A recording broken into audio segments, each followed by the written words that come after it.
Yun mga idol, may gagawin tayo. Samsung A10. So ang problema mga idol, mahina yung ilaw, ayan. So kapag i-on natin, so ayan, so nabuksan ko na pala to. So, ayan, so gawin natin mga idol. Lubat pa yata. So meron na itong 8% kanina. So may ginawa kasi tayo. Ayan o. Kung napapansin yung mga idol, meron siyang ilaw pero mahina. Pinuksan ko naman yung ilaw ko sa pwesto. Ayan, wala siyang ilaw. So ito mga idol, aninag lang ang makikita. Ayan o. So wala talaga siyang ilaw. So antay natin magbukas sa menu. So parang may guhit na rin yung LCD. Pwedeng ano ito mga idol. So nabasa pala to. So nung chinik ko yung LCD, inangat ko, nabasa. So ayan, parang may mga guhit-guhit nga yung LCD niya oh. Ang dami oh. So dahil yan sa pagkabasa kaya nagkaganyan na. So kung napapansin niyo, mahina talaga yung ilaw.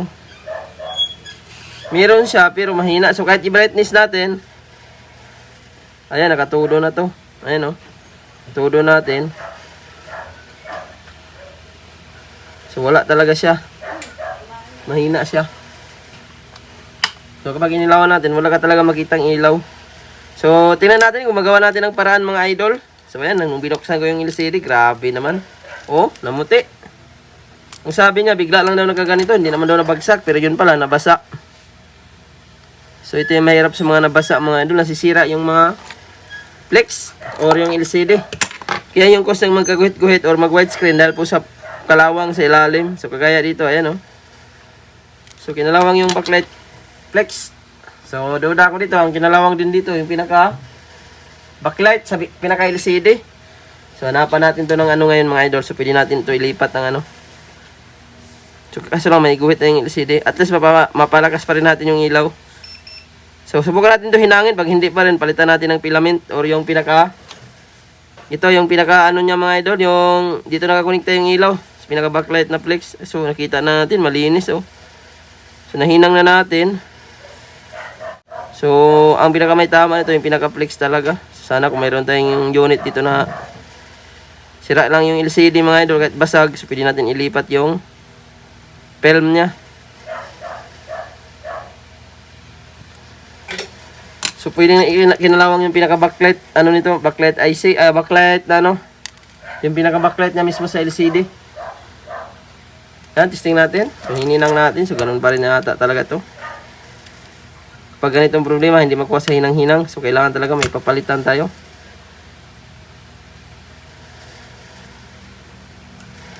Ayun, ganun pa rin oh. Parang nawala pa yata.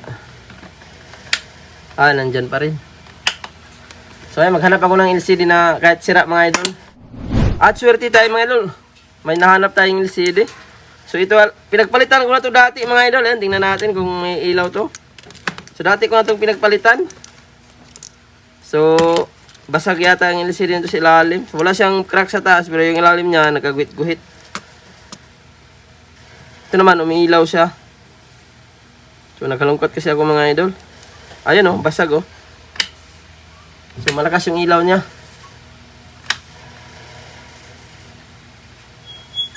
So pagdating sa ano, basag. So ito yung subukan natin ilipat yung pinaka-filament mga idol or yung pinaka-film niya. So idandahanin natin. So unahin natin to para pag-aralan natin kung paano siya tanggalin. Kasi napaka-sensitive ng LCD nito. Yan, kalawang na oh. Konting galaw lang nito, wala na to. Pwedeng matuluyan. So ang gagawin natin, ilipat natin yung backlight mga idol, yung buo na. Pero kung ano talaga, wala tayong magagawa. Pwedeng mawalan to ng ilaw mga idol or display or yung pinaka-ano niya. Kasi ang may tama nito, pinaka-LCD na. So tinistingan ko to ng LCD kanina. So may ilaw talaga siya, normal.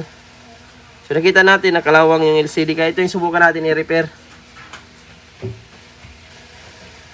Ang ilipat natin itong buo mga idol, ito. Set. Sama yung ilaw. Pero hindi yung LCD ha. Yung LCD ito sa taas eh. Dito lang nakakonekta yung ilaw. So ito yung pag-aralan natin paano natin tanggalin. Kailangan set natin matanggal. Si original LCD to. Yan o. Hindi natin maangat.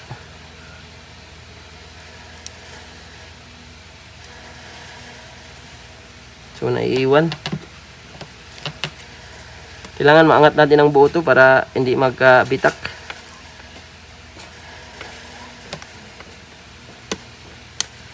So, ayun, hindi siya maangat.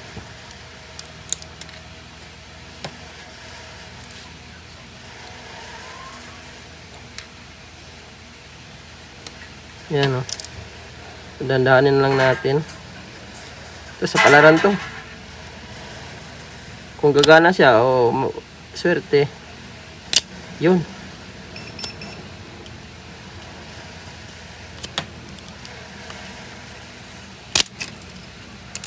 Tama natin itong buo. Yun. Nadala lahat.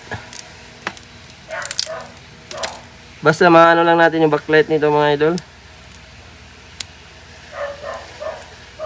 Yan. So di siya maano. Ang tigas niyang iangat.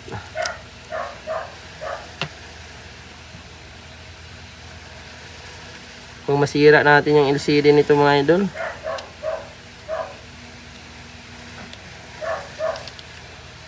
Yan. So kung ilaw lang naman ang tanggalin natin, so kasi kalawang na rin yung ano nun eh. So, kailangan set natin ito matanggal. Yan. Yun. Nagkalamat siya. Ano, napakanipis ng ano niya. Hindi natin maangat yung ano, baka masira lang. So ang kailangan natin mga idol, backlight na lang ang kukunin natin. Mukhang 50-50 ang screen, pwedeng matuluyan. Kapag inangat natin yung ano, ang maganda rito, ang iangat natin yung pinaka-backlight flex lang ito. Yan. So ito yung mga kinalawang dyan madalas mga idol. Ito yun, oh. So ito na lang ilipat muna natin. Yan.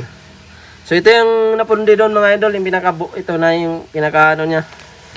Naka-series yung ano niya, ilaw niya. Yan, oh. So marami. Kapag tinanggal kasi natin to mga idol, o igaya natin dito, kasi pansinin nyo, ayan, oh, naiwan yung display kasi to mga idol, ito, oh, yung naiwan dito. So kapag nagkamali tayo, goodbye, wala nang display, matuluyan. So ang kailangan natin, ito na lang. So yun lang yung sira dyan mga idol, kasi nakita ko dun sa ano kanina. So pundi to, maaaring kanalawang yung pinaka ilaw niya, yung pinaka backlight, ano niya sa LCD. So tanggalin natin to. Ito yung backlight niya, ito yung papalitan natin. So, dandanin natin ito. Ayun, kalawang yung LCD niya. So, mga kalawang pa naman, mahirap tanggalin yan. Basta, ano, nabasa. Initan natin. Ito, sa palaran ng ito mga idol, pwedeng mawalan ito ng display talaga. So, nasa LCD lang naman ang tama, wala sa board. Kasi nakita naman natin yung LCD talaga. Ayan, pansinin mo. Sobrang, ano na. Asin-asin na. So, angat natin to. Yan. So, nandito nakakonekta yung backlight. Ayan, kitang-kita nga yung sunog, oh. So, ito yung backlight, mga idol. Ito yung papalitan natin. Ayun, kitang-kita natin, oh. Kaya siya mahina ang ilaw. Kasi may ilaw na gumagana at may ilaw na hindi na gumagana dito. So, kita natin kalawang, oh. Ayan, oh. So, at ikumpara natin dito, ayan, buo pa siya, oh. So, pagdating dito, nangitim na yung mga gilid-gilid, oh. Dahil yan sa tubig. Nag-short siya. So, dandahanin natin pag angat to. So, kailangan angatin natin ito. Yan. So, ito yung ilaw niya mga idol, oh. Yan. Ito yung angat natin. So, ito yung papalitan natin. So, nakadikit lang din naman to. So, medyo safe to kapag ganito. Yan. So, napalitan na natin. So, tricks lang to mga idol. So, pwede nyo gayahin, pwede rin hindi. Kung walang budget talaga yung customer. Bata kasi may-ari dito mga idol. So, siningil ko lang to ng 400 yata ang singil ko nito. Kaso lang, so, kapag napailaw ko to, ilibre ko na lang yung bata siguro. Yan.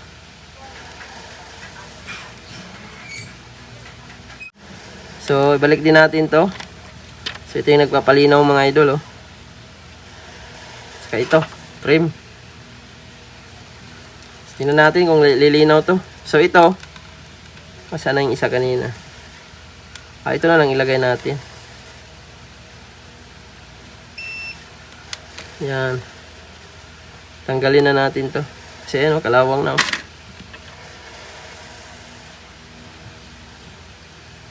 Ito, set na to. So, ito yung ilagay natin mga idol. Yan. So, yung kalawang, palitan na natin. Yan, oh. So, gano'n na kasimple. Hinang lang din natin. So, ito mga idol, sa mga, siguro sa ganitong pagkagawa, bihira lang ang gumagawa ng ganito mga idol, yung tricks na to. Kasi madalas talaga palit LCD to. At saka, kung wala ka rin makuha ang ano, LCD na sira, so, yun ang mahirap. Hindi mo siya magawa ng paraan. Sana hindi nawala ang display mga idol kasi napaka-sensitive din yung ginawa natin. Inangat natin ng film niya. Filament. So, ito naman, hindi 100% ang ganitong solusyon mga idol. Pero sa ibang unit, may mga malambot ang ano mga idol, yung filament niya. Alisin yung LCD sa gilid-gilid ay yung ano niya. Filament. So, hindi kagaya dito na matigas. So, yan, tingnan natin kung mapailaw natin. So, swertihan lang. The moment of truth. Ayun, napailaw nga natin ng malakas. So, itong guhit na to mga idol, kitang-kita ito kanina. Ito yung sinasabi ko na may guhit-guhit. So, yan, nag-success naman tayo mga idol. Kasi ito yung nakita ko kanina na may mga guhit na ganito. Kaya sabi ko, may mga guhit-guhit. Kasi hindi lang masyadong makita sa, dahil ano, ayan, may mga guhit nga siya. Oh. Dahil may, anong tawag dito, mahina ang ilaw ba. So, nag-success naman tayo mga idol, oh. Ang linaw na ng LCD niya. Ba, very good, ah. Ayan lang, hindi siya nagtatouch. Nagtatouch siya. Ayan. Kasi kanina nagtatouch dahil ayan, natataasan ko to kanina yung ilaw niya. Ayan, oh. Okay na. Oh, may ilaw na to mga idol. Pero, so at least magamit pa rin to mga idol. Ayan, oh. Pangsamantala lang. So, nag-success pa rin tayo mga idol. So, yan, dikit na lang to ang kulang nito. Pangsamantala lang to. So, ilibre ko na lang to sa bata mamaya pag dumating to. Sabihin ko na lang, budgetan na ng LCD. Ano? Okay pa naman, magamit pa eh. Oh. Hindi, swerte. So, pangsamantala lang to mga idol. So, antayin ko na lang mamaya. So, ilibre ko na lang to sa bata. Sana, supportahan nyo ang channel natin mga idol. Huwag kalimutan mag-like, mag-share, mag-follow at mag-subscribe.